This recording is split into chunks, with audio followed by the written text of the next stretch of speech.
Hello dear students, कैसे हैं आप सब। उम्मीद करता हूँ आप सब खैर आफियत से होंगे। तो पिछले लेक्चर्स में हमने linear congruence in single variable देखा था। आज के लेक्चर में हम linear congruences in two variables देखेंगे। ठीक है, तो आपको पता है ax plus b is equal to zero, ये मेरे पास लीनियर इक्वेशन होती है। ठीक है, तो अगर मैं ax minus b is equal to zero लिखूँ फिर भी ये मेरे पास लीनियर इक्वेशन ही है। ठीक है, यहाँ पे एक वेरिएबल x यूज़ हो रहा है, इस वजह से हम इसको सिंगल वेरिएबल की इक्वेशन कहेंगे। यहाँ पे x की पावर 1 है, इस वजह से हम इसको लीनियर इक्वेशन कहेंगे। ये इक्वल टू का साइन है, इस वजह से हम इसको इक्वेशन कहेंगे। ठीक है, तो अगर देखें ax minus b is equal to zero है, तो अगर इस इक्वेशन को मैं कंग्रुएंस में लेके आना चाहूँ तो यहाँ पे मैं मोड अप्लाई कर दूँगा और ये इक्वेशन मेरे पास एक कंग्रुएंस बन जाएगी। ठीक है, ये b माइनस का इधर जाके पॉजिटिव हो जाएगा, तो ax is congruent to b modulo m। ठीक है, तो ये मेरे पास बन गई linear congruence in one variable. ठीक है, इसी तरह अगर हम बात करें तो ax plus B y plus c equal to zero, ये भी मेरे पास एक लीनियर इक्वेशन है इन टू वेरिएबल्स। ठीक है, लेकिन इसमें वेरिएबल दो यूज़ हो रहे हैं, तो x की पावर 1 है, y की पावर भी 1 है, इस वजह से इसको लीनियर इक्वेशन कहते हैं। ठीक है, इक्वल टू का साइन है तो इक्वेशन। इसी तरह ax plus B Y minus C की बात करें तो ये भी मेरे पास एक लीनियर इक्वेशन ही रहेगी। ठीक है, यहाँ पे अगर मैं मोड अप्लाई करूँ m वाला, ठीक है, तो ये इक्वेशन जो है ये कंग्रुएंस बन जाएगी। ठीक है, अब ये माइनस सी इधर आके प्लस सी होगा, तो ax plus B y is congruent to c modulo m, ये मेरे पास आ गई linear congruence in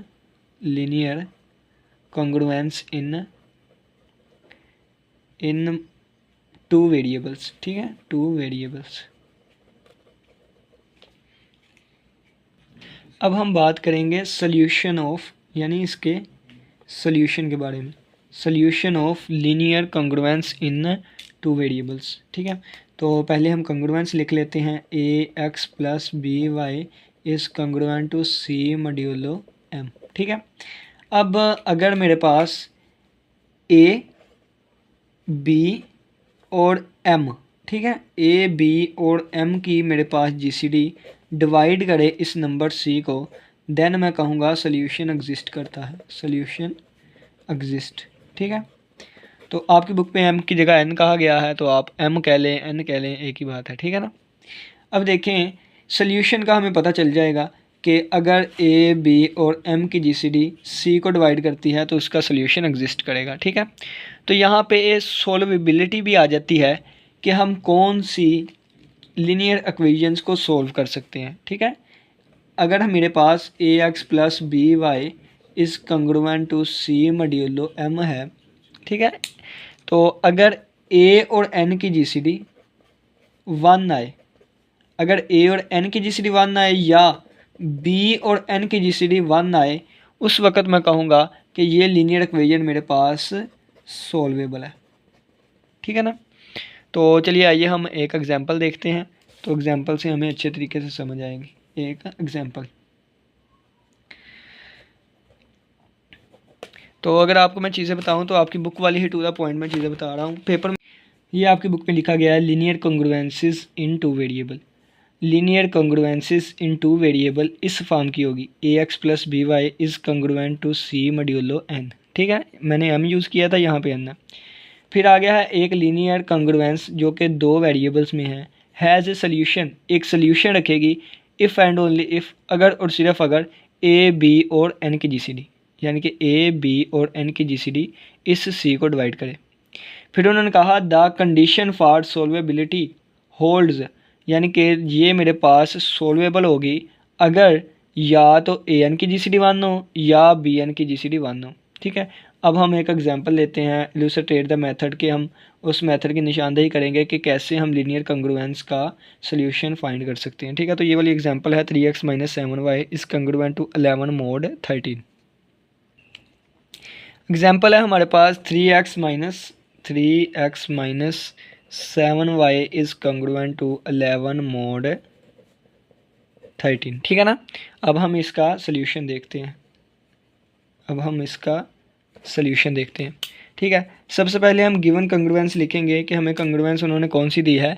3x minus 7y is congruent to 11 mod 13। ठीक है, अब देखें कि ये 7y इधर माइनस का है, उधर जाके प्लस का हो जाएगा, तो आ जाएगा हमारे पास 3x is congruent to 7y, इधर जाके प्लस का हो गया, और प्लस 11 और मोड हमारे पास आ गया 13। ठीक है, अब देखें तो इस 3 और 13 की जीसीडी जो है, इस 3 और 13 की जीसीडी इसको डिवाइड करनी चाहिए, यानी कि 3 और 13 की जो जीसीडी है ये डिवाइड करे 7y प्लस 11 को। तो y की हम वैल्यू एक फ़िक्स करेंगे, वो वैल्यू y की फ़िक्स करने के बाद हम देखेंगे कि क्या ये इसको डिवाइड करता है कि नहीं। तो अगर आप 3 और 13 की जीसीडी देखें, यानी कि जीसीडी ऑफ 3 एंड 13, तो 3 और 13 की जीसीडी 1 आती है, यानी कि 3 के हमारे पास डिवाइजर्स 1 और 3 आ गए, 13 के divisors plus minus 1 plus minus 3 आ गए, 13 के divisors plus minus 1 plus minus 13 आ गए। इन दोनों में से कॉमन प्लस माइनस 1 है और ग्रेटेस्ट मेरे पास 1 है, यानी कि जीसीडी मेरे पास 1 आ गई। ठीक है, 3 और 13 की जीसीडी 1 है, यानी कि इसकी जगह पे आ गया 1 डिवाइड करता है 7y प्लस 11। अब y की मैं कौन कौन सी वैल्यू पुट करूँगा कि जिसको ये कंडीशन फुलफ़िल करे। तो यहाँ पे मोड हमारे पास 13 है, तो इनकंग्रुएंट रिलेशन निकालने के लिए मैं 0 से लेकर 12 तक वैल्यूज़ में से वैल्यू पुट करके देखता हूँ। ठीक है, तो यहाँ पे y की 1 हर एक किसी को डिवाइड करेगा, तो y की वैल्यू मेरे पास 0 भी हो सकती है, 1 भी, 2 भी, और सो ऑन करते करते 12 तक हो सकती है। ठीक है ना। जब y की वैल्यू मेरे पास 0 होगी, y की वैल्यू 0 ही, तो उस वक़्त मेरे पास ये वाली चीज़ बनेगी, ये वाली चीज़, इसको 1 का नाम दे देता हूँ 1। तो 1 बिकम्स, तो इक्वेशन नंबर रिलेशन नंबर 1 मेरे पास बनेगा 3x इज़ कंग्रुएंट टू, ये तो 0 हो गया, यानी कि 7 मल्टीप्लाई बाई 0 प्लस 11 mod 13। ठीक है, तो ये आ गया 3x is congruent to 11 mod 13। ठीक है, अब ये लीनियर कंग्रुएंस बन गई, और लीनियर कंग्रुएंस आपको सोल्व करनी आती है। ठीक है ना। कैसे सोल्व करेंगे, तो ये वाली चीज़ इसमें प्लस कर देंगे। ठीक है ना, या तो हम मोड वाली वैल्यू इसमें प्लस किया करेंगे या माइनस किया करेंगे, तो वो इस तरफ देख के हम बात करेंगे। हमने अगर प्लस करने से 3 डिवाइड करता है इसको, तो फिर हम प्लस करेंगे, अगर माइनस करने से 3 डिवाइड करता है फिर माइनस करेंगे। 13 में से 11 निकाले 2 आता है, यानी कि 2 3 के पहाड़े में नहीं आता, तो प्लस करके देखते हैं। 13 और 11 24, तो 3 24 को डिवाइड करता है, यानी कि हम प्लस करेंगे। ठीक है ना, यानी कि 11 जमा 13, तो मेरे पास आ गया 11 प्लस 13 24 आ गया, और मोड हमारे पास 13। अब देखें 3 और 13 की जीसीडी 1 है, तो 3 एक बार 3, 3 8 बार 24, तो x is congruent to 8 modulo 13 आ गया। ठीक है, जब हमारे पास y 0 था उस वक़्त x जो है वो 8 congruent x is congruent to 8 modulo 13 आ गया। अब y इज़ इक्वल टू 1 रखें, जब y इज़ इक्वल टू 1 रखेंगे तो ये वाली चीज़, ये वाली इक्वेशन नंबर 1 वाली, ये रिलेशन नंबर 1 वाली, तो 3x is congruent to 7 multiply by 1 और प्लस 11 mod 13। ठीक है, अब देखें ये चीज़ मेरे पास क्या बनेगी। 3x is congruent to 7 plus 11, 7 plus 11 आ गया 18, 18 mod 13। 3 और 13 की जीसीडी हमारे पास 1 होती है, 3 एक बार 3, 3 6 बार 18, तो जब y 1 था उस वक़्त x कंग्रुएंट आ गया 6 mod 13 के। ठीक है ना। इसी तरह इसको डब्बे में बंद कर लेते हैं ना। ठीक है, डब्बे में इसी तरह अगर मैं y की वैल्यू 2 रखूँगा, तो ये यहाँ पे क्या आएगा, 3x is congruent to 7 multiply by 2 plus 11, 3x is congruent to 7 multiply by 2 plus 11, और मोड आ गया 13 का। ठीक है, तो 3x इज़ कंग्रुएंट टू 7 2 बार 14 जमा 11, तो 14 प्लस 11, 14 प्लस 11 और मोड मेरे पास आ गया 13 का। तो 14 प्लस 11, 4 प्लस 1 5 और 1 और 1 2, 25 आ गया। ठीक है, अब देखें 25 3 के टेबल में नहीं आता, तो या इस 13 को इसमें प्लस करेंगे या माइनस करेंगे। अगर मैं 25 में से 13 को माइनस करूँगा, 5 में से 3 निकाले 2 और 2 में से 1, 12 आ गया। ठीक है, यानी कि मैं इसमें से इसको माइनस कर सकता हूँ।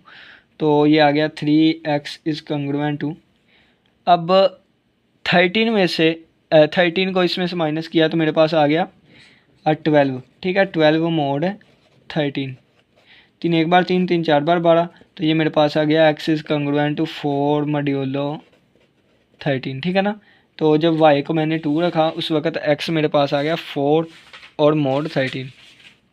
इसको भी डब्बे में बंद कर देते हैं। अब इसी तरह y की वैल्यू 3 पुट करेंगे, 4 5 6 और 7 8 कहाँ तक जाएंगे, y की वैल्यू हम 12 तक जाएंगे।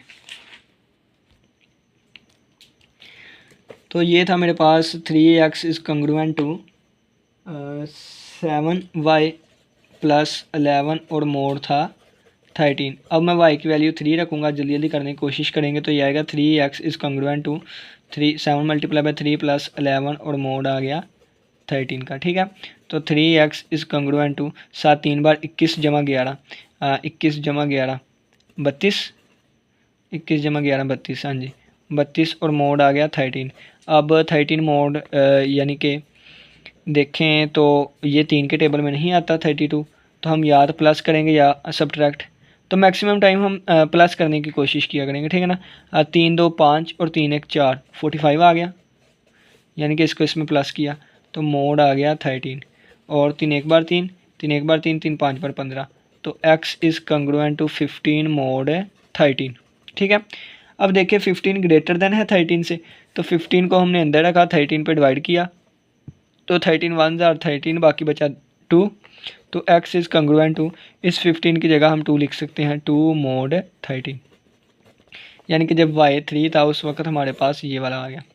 अब नेक्स्ट देखें, तो जब y की वैल्यू मैं रखूँगा 4, y की वैल्यू रखी 4, तो 3x is congruent to 7 multiply by 4 plus 11 और मोड आ गया 13 का। तो 3x is congruent to 28 plus 11 और मोड आ गया 13। ठीक है, इसी तरह 3x इज़ कंग्रुएंट टू 8 और 1 9 और 2 और 1 3। ठीक है, 39 आ गया और मोड आ गया 11 13। तो 3 एक बार 3, 3 3 बार 9। ये इसलिए मैं कैंसिल कर रहा हूँ क्योंकि 3 और 13 की GCD 1 है। अगर GCD 1 ना आना हो उस वक्त कैंसिल नहीं हम कर सकते, बल्कि उसकी GCD से हम डिवाइड करते हैं। ठीक है ना, ये 3 और 13 की GCD 1 है, इसी वजह से मैं कैंसिल करी जा रहा हूँ। तो x इज़ कंग्रुएंट आ गया 13 मोड 13 के। अब देखें ये इक्वल है, तो 13 को अंदर रख के 13 पे डिवाइड किया, 13 1 जार 13, 13 में से 13 माइनस किया 0 आ गया, यानी कि इस 13 की जगह मैं 0 भी लिख सकता हूँ। तो x is congruent to 0 mod 13। ठीक है, अब नेक्स्ट देखें, ये वाली चीज़ आ गई जब मैंने y को 4 रखा था। अब मैं y को 5 रखूँगा, तो 3x is congruent to 7 multiply by 5 plus 11 mod 13। ठीक है, तो 3x इज़ कंग्रुएंट टू 7 5 बार 35 जमा 11 और मोड आ गया 13। ठीक है, तो 3x इज़ कंग्रुएंट टू 5 और 1 6, 3 और 1 4, 46 आ गया और मोड आ गया 13। 3 एक बार 3, 3 एक बार, यानी कि कैंसिल नहीं होता, तो हम इसको इसमें प्लस करके देखते हैं। ठीक है, तो ये मेरे पास आएगा 3x इज़ कंग्रुएंट टू 6 और 3 9, 4 और 1 5, 59। ये भी नहीं होता तो सब्ट्रैक्ट करके देख लेते हैं। 3x is congruent to 46 minus 13 करके देख लेते हैं।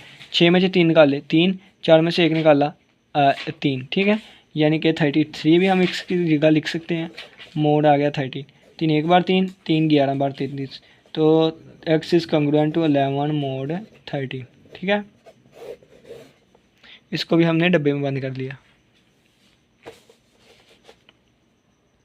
तो इसी तरह हमारे पास आंसर निकलते जाएंगे। अब ये आंसर कौन से आ रहे हैं, तो हमारी जो एग्जांपल थी वो था 3x minus 7y is congruent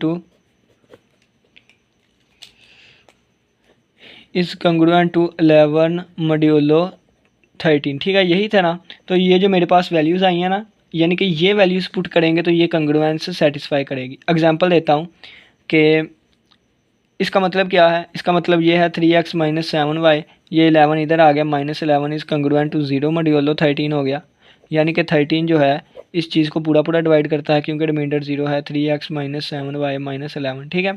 यानी कि जब मैं y की वैल्यू 4 और x की 0 पुट करूँगा ये सेटिस्फाई होगी, x की वैल्यू 0 और y की वैल्यू 4 माइनस 11, तो 13 ये 0 हो गया, माइनस 28 और माइनस 11 हो गया, तो 13 डिवाइड करता है 8 और 1 9 और 2 और 1 3 माइनस 39। तो देखें 13 जो है वो डिवाइड करता है माइनस 39 को, बिल्कुल ठीक लिखा हुआ है।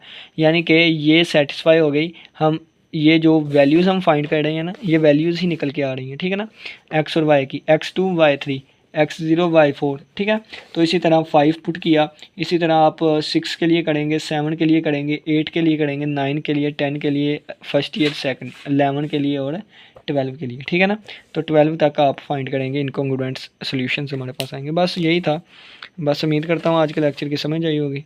इसी के साथ इजाज़त दीजिए। नेक्स्ट हम लेक्चर में हम करेंगे system of linear congruences in 2 variables. अभी तो एक इनको हम लेके चले थे ना सिस्टम, एक लीनियर इक्वेशन को, लेकिन एक लीनियर कंग्रुएंस को। अब नेक्स्ट लेक्चर में हम सिस्टम ऑफ लीनियर कंग्रुएंसेस यानी कि एक से ज़्यादा लीनियर कंग्रुएंसेस इन 2 वेरिएबल को लेके चलेंगे।